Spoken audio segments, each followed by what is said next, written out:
Hi folks, Doc Jake from Sioux Nation Ag Center, here today to talk to you about the rancher's worst enemy. Cows that won't take their calves. No. Vegans? Still no. People that plan weddings during calving season. Actually, the answer is internal parasites, and that's the reason why we would want to deworm cows. So why would we want to deworm a cow? Well, two reasons. First off, because we like our cows, that's why. Second off, because we don't like the worms. Why would we want to feed the worms, either in the spring, or in the summer, or in the winter? So let's get rid of them and just feed the cows we actually like. Now, if we want these worms gone, we need to know our enemy. That means we need to know everything about his life. So internal parasites have a life cycle, just like all those animals in nature documentaries do. The internal parasite begins its life as an egg, laid within the intestinal tract of a bovine animal.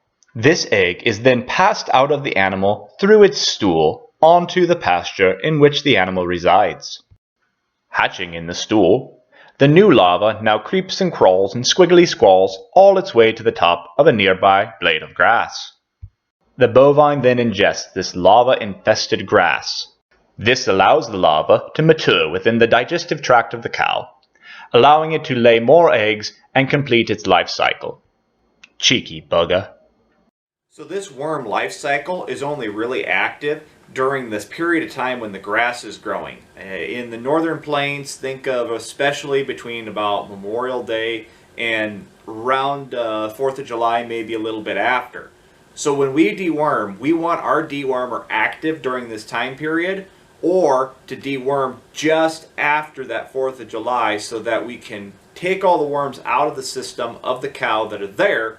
So the summer, when the worms aren't as active, we've cleaned a lot of them out of the cow. This gives us more bang for our buck when we talk about our dewormers. Spring deworming, Memorial Day, Flag Day, Independence Day, deworming is the patriotic thing to do. Hey Doc, what about all this parasite resistance? Is there anything I can do?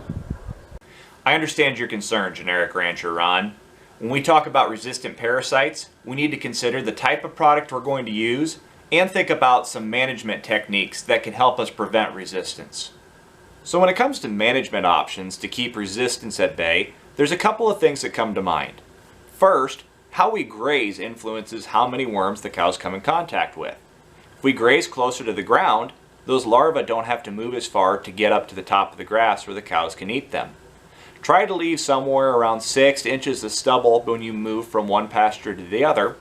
That way, those parasites have a lot farther to go. Cows come in contact with less parasites. Less parasites mean less chances for resistance. Now, our second option to try to keep resistance at bay is a concept called refugia. Basically, what happens in this concept is that we don't treat every single animal on the pasture. This way, there's animals that still have susceptible worms in them that shed these susceptible worms on the pasture. If you decide to go down this route, you need to keep in mind that you want to treat the animals that are the least apt to suffer consequences of still having some parasites in them. My example that I would utilize would probably be mature running age cows. I wouldn't use the very old cows. I also wouldn't use anything that was a young cow, and I wouldn't use the calves. Now, when we talk about resistant parasites, there's a lot of things that we can think about, but one thing is the way that the dewormer is delivered. Dewormers can either be an oral drench, a white wormer, they can be an injectable, or they can be a pour-on. The least effective class is the pour-ons. Pour-ons are the ones that have to be absorbed through the skin in order to deworm the animal. They also means that they leave the most parasites in the animal, thereby creating the best potential for resistance. So if you want to try to keep resistance at bay, stay away from the pour-ons, stick with either your injectables or your oral dewormers. In short, pour-ons have gone the way of the dinosaur. Bugger.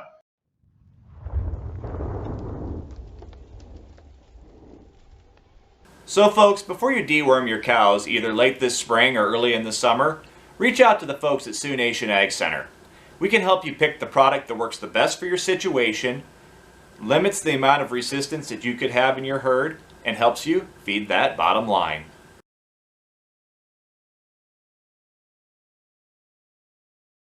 She's hiding where she thinks I'll never find her. Aha! She emerges. Okay, cow. I need you to graze, and I need you to poop. Never in my life did I think I was going to spend my time filming cow manure. Is this the moment we've all been waiting for? Is she? Yes. Do it. Boom. We got our fecal video, boys and girls.